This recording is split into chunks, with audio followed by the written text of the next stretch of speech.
আজকে বললাম ওদের একটা ছেলে আছে,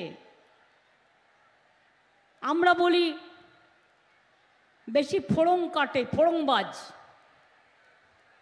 ফোড়ংবাজ বলেছে ব্যাঙ্গালোরে একটা বোমা পড়েছিল, লখনৌও কর্ণাটকের, আমাদের এখানকার নয়। 2 ঘন্টায় বাংলায় লুকিয়েছিল, 2 ঘন্টার মধ্যে আমরা ধরে দিয়েছি আমাদের পুলিশ। আর সেখানে বলছে বাংলা সেফ নয়, তোর দিল্লি সেফ, তোর উত্তরপ্রদেশ সেফ, তোর রাজস্থান সেফ, তোর গুজরাট সেফ, তোর বিহার সেফ। বাংলার মানুষ শান্তিতে থাকে, বিজেপি সহ্য হয় না। অত্যাচারী দল, সব অত্যাচারের সীমানা ছাড়িয়ে গেছে। আমি যেহেতু ইলেকশন চলছে, এমসিসির কোড মেনে বলবো 8 দিন 10 দিন তো হয়ে গেল, আমি নিজে 9 দিন থেকে গেলাম। তোমরা বাংলার বাড়ির পারমিশনটা দিলে না। যারা মাটির ঘরে থাকে, যাদের ঘরগুলো ভেঙে গেছে, উপড়ে গেছে, তাই আমি আজকে বলে যাই, আমার বিরুদ্ধে কেস করলে করো, গরিব লোকেদের জন্য কাজ করতে গিয়ে আমায় যদি কেস দাও, আমি গর্ববোধ করব, আমি গর্বিত হব।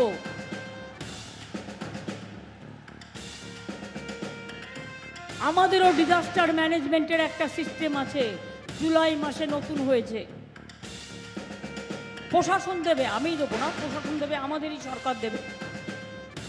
20,000 টাকা যারা পেয়েছেন, প্রশাসন তাদের আবার 40 দেবে। তাহলে প্রথম কিস্তি 60 হয়ে গেল, আর 60,000 দ্বিতীয় কিস্তিতে পাবেন। অর্থাৎ 1,20,000 টাকায় প্রশাসন আপনাদের কাছে পৌঁছে দেবে।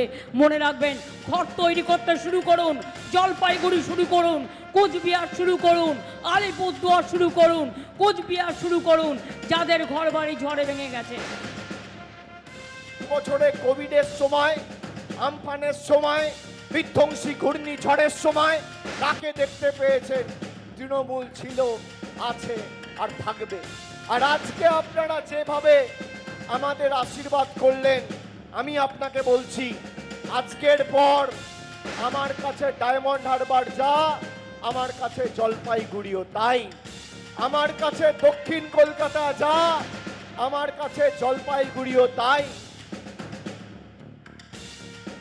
জলপাইগুড়িতে যখন বিধ্বংসী ঘূর্ণিঝড়ের কারণে এই পাশে ময়নাগুড়ি ব্লক, ময়নাগুড়ি 2 নম্বরের আন্ডারে বার্নিস জিপি প্রায় ক্ষত বিক্ষত, 2000-3000 বাড়ি প্রায় মাটিতে মিশিয়ে গেছে।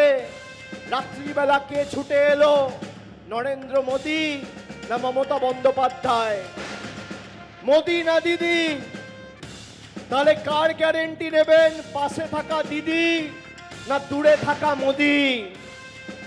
জোরে বলতে হবে, কার গ্যারেন্টি নেবেন? কার গ্যারেন্টি নেবেন? কার গ্যারেন্টি নেবেন? কি মায়েরা কার গ্যারেন্টি নেবেন? হাত তুলে বলুন, হাত তুলে বলুন, দিদি না মোদী? এটা জেনেছি, কাছে আমার হোম টাউন জানেন, আমি এটা জেনেছি অনেক আগেই সকালে। তা বিষয় হচ্ছে, পশ্চিমবঙ্গ আন্তর্জাতিক অপরাধী জঙ্গি, তাদের একটা মুক্তাঞ্চল, এটা বারে বারে প্রমাণ হয়েছে। মানে রাষ্ট্র বিরোধী একটি রাজ্য সরকার থাকার জন্য তাদের পুলিশকে কার্যত পার্টির ক্যাডারে পরিণত করে পুলিশের যে নিজস্ব ফাংশনিং আছে সেটা করতে না দেওয়ার কারণে পশ্চিমবঙ্গের আজকে এই অবস্থা হয়েছে। এই কারণে মমতা ব্যানার্জি 72টা জায়গায় বিএসএফকে জমি দেয়নি, যাতে কাঁটাতারের বেড়া না লাগানো না যায়। টিএমসি ওকে ফাঁসিয়েছে, ওকে দিয়ে ইউজ করেছে, টাকা তুলেছে, ভোট করিয়েছে। এবার বাঁচাবার চেষ্টা করলো 2 মাস, এবার ছেড়ে দিয়েছে আল্লাহ রাতে। ও কী করবে? ওকে ইউজ করে শেষ করে দেওয়া হলো, ও জানে সারা জীবন বেরোবে না। তো সিবিআই ইনকোয়ারি হলে ও কেন একা দোষী হবে? যারা যারা দোষী সব ধরা পড়বে। আমি তো শেষ পর্যন্ত বলছি, মমতা ব্যানার্জি যখন বিরোধী পক্ষে ছিলেন তখন সিবিআইয়ের কথা বলতেন, যেই সরকার এসে দুর্নীতি করলেন তখন সিবিআই বিরোধিতা করছেন। ওনার পার্টির লোকেরাও সিবিআই চায়, ইডি চায়। আজ শাহজাহান হচ্ছে। বিজেপির কিছু লাগে না, বিজেপির ভোটই অস্ত্র, মানুষ ওটা দেবে আমাদেরকে, ওইভাবে হারাবো সবাই। ওদিক থেকে বলছে তো উত্তর তো দিতে হবে, যে যে ভাষা বোঝে বলতে হবে ওটাই। সমস্ত নেতারা কিরম ডায়লগ, হাত ভাঙবে পা ভাঙবে, চেলা কাঠ কেন গোটা কাঠও দেবো। আমরা চুপ করে বসে থাকতে আসিনি, যে যা ইচ্ছা বলে যাবে আর চুপ করে থাকবে, ওই দিন চলে গেছে। বিজেপি পুরোপুরি